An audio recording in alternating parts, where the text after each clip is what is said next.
வல்லக்கோட்டை வில்லேஜ்ல இருந்து வரேன். என்னோட நேம் ஹரிப்ரியா. காலையில குழந்தை தூக்கிட்டு வந்தேன்னு சொல்லிட்டு ஓரமா நிக்க வச்சாங்க. ரொம்ப கஷ்டமா இருந்தது. அங்க நின்னுட்டு இருந்தோம். அதை வந்துட்டு இங்க லைவ்ல வந்துட்டு இருந்தது. உடனே கமெண்ட்ஸ் எல்லாம் பாத்தீங்கன்னா நீங்க எல்லாம் சோறு தான் திங்குறீங்களா, நீங்க எல்லாம் தற்கூரியா, குழந்தை தூக்கிட்டு வந்து 20 லட்சம் வாங்க ஆசைப்பட்டு வந்தீங்களா அப்படிலாம் கமெண்ட்ஸ் எல்லாம் போட்டுருந்தீங்க. தயவு செஞ்சு அப்படி மோசமான கமெண்ட்ஸ் போட்டதை நிறுத்திக்கோங்க. நீங்க எதிர்கட்சியா இருக்கலாம், வேற கட்சியா இருக்கலாம், இருக்கட்டும். தயவு செஞ்சு வேற கட்சியா இருந்தா கூட பரவாயில்ல. ஒரு இடத்துல ஒருத்தரை பார்க்க வந்திருக்கோம். அதை நீங்க தப்பா பேசுறதுலாம் எங்களுக்கு ரொம்ப ரொம்ப மோசமா புரியுது. இப்படி எல்லாம் பேசுறதெல்லாம் நிறுத்திக்கோங்க. எங்க ஹஸ்பண்டோட தான் நாங்க வந்தோம், ப்ரொடெக்ஷனோட தான் வந்தோம். அவர் பார்த்துட்டு வெளியில போய் குழந்தைங்களை அவர் பாத்துக்கிட்டாரு. அதுக்கப்புறம் இப்ப நான் பார்த்தேன். ரொம்ப சந்தோஷமா இருந்தது தளபதியை பார்த்தது. எல்லாருமே பெண்கள் எல்லாரும் வீட்டுல எல்லாரும் பயந்து இருக்காதீங்க, வாங்க, நம்மளுக்கு தேவையான பாதுகாப்பு அவங்க கொடுத்துட்டாங்க. லஞ்ச் ப்ரொவைட் பண்ணிருக்காங்க, சாப்பிட்டு தான் எல்லாரும் வெளில வராங்க.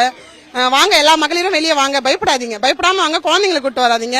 அப்புறம் பிரெக்னென்ட் உமன்ஸ் வராதீங்க, வயசான பாட்டிங்கெல்லாம் யாரும் வராதீங்க. நல்லா பேசினார் தளபதி. ரொம்ப ஃபயரா இருந்தது, சூப்பரா இருந்துச்சு. அந்த வார்த்தை இந்த தற்கூரின்ற வார்த்தையை நாங்களே தவறா சொல்லிட்டோம். அவதூறு பரப்பின கட்சியில இருந்து அவங்களே சொல்லிட்டாங்க, நாங்க பேசுறது தவறுன்னு சொல்லிட்டு அப்படின்னு அவரே சொல்லிட்டாரு.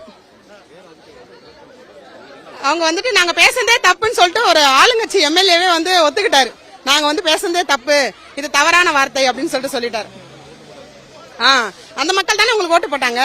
ஏங்க, அவதூறு தற்கூரின்னு சொல்றீங்க. இந்த தற்கூரின் கிட்ட தானே ஓட்டு கேட்க வர போறீங்க. அடுத்து 2026 யார்கிட்ட ஓட்டு கேட்பீங்க?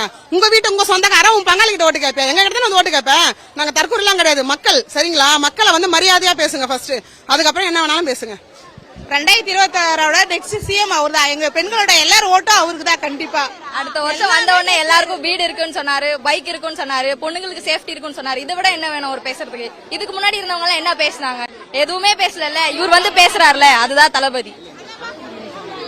தற்குறியா அவங்க சொல்றாங்க, அவங்களே ஒரு தற்குறி. இவரை பார்த்தா எப்படி தெரியுது? அப்ப இத்தனை நாள் எங்க ஓட்ட வாங்கின அவங்க யாரு? அவங்களும் தற்குறி தானே. இது என்ன லாஜிக்? என்னெல்லாம் பேசினா நீங்களே பாருங்க. எங்க ஊரை பத்தி காஞ்சிபுரத்துல இத்தனை நாளா பஸ் ஸ்டாண்ட் இல்லன்னு சொல்லிட்டு அவர் சொல்லிதான் தெரியுது. இவ்வளவு நாள் அவங்க எல்லாம் என்ன பண்ணிட்டு இருந்தாங்க? ஒண்ணுமே பண்ணல. பாப்போம். எங்களுக்கு தெரியும் சார், ஆனா ஆட்சியில் இருந்தவங்க யாருமே சொல்லல.